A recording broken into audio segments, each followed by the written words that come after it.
Well, the date for the governorship election in Bayelsa and Kogi states has been moved from November the 2nd to the 16th, 2019. The Independent National Electoral Commission, INEC, says the decision was taken because of several appeals from the government, lawmakers, traditional rulers and other stakeholders in Bayelsa state on how the initial dates coincides with the state's Thanksgiving Day, which is said to have been backed by law since it was passed in 2012. In the meantime, all other activities leading to the elections affected by the shift in the dates have also been adjusted to align with the new dates. And also the Bayelsa state government, they have responded, of course, with regards to the shift and are pleased with it.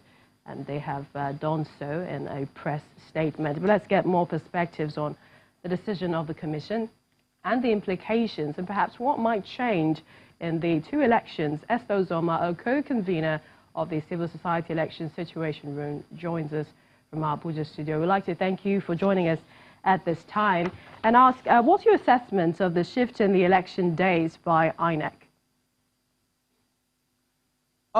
Democracy is a people-centered, government.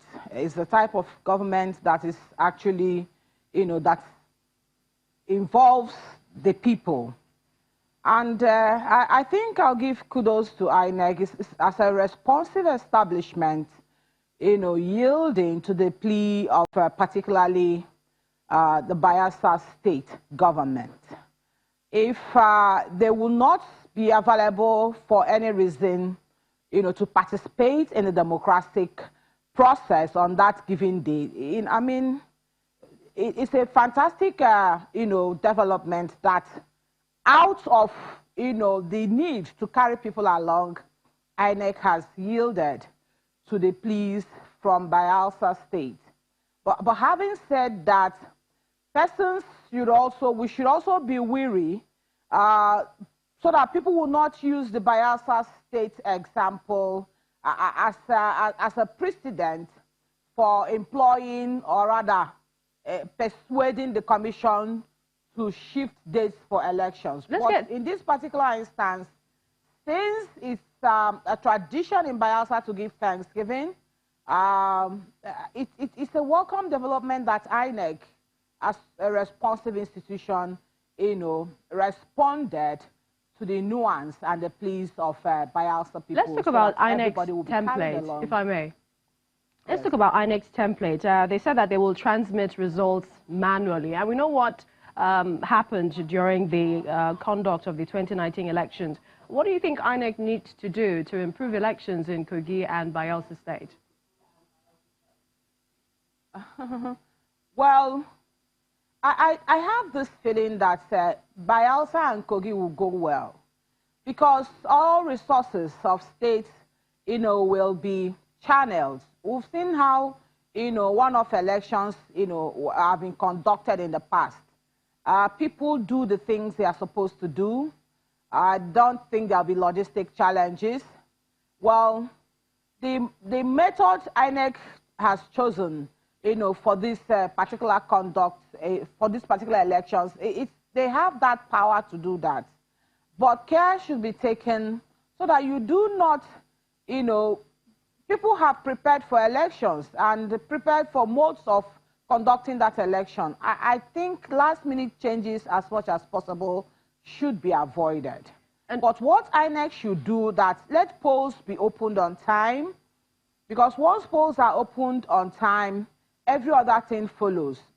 And Bayelsa citizens and Kogi, I think they should be careful so that violence will not overshadow the process. That's exactly where my next question was going on, how violence has characterized elections previously in Kogi and Bayelsa states. Briefly, if you can. Say that again? Well, that's what I'm saying. Briefly, if you can, because we don't have a lot of time. I was going to the point where in previous elections in Kogi and Bayelsa state, violence has characterized those elections. How do you think INEC can conduct peaceful elections in those states? Well, INEC can only do so much. INEC, has the mandate to conduct elections.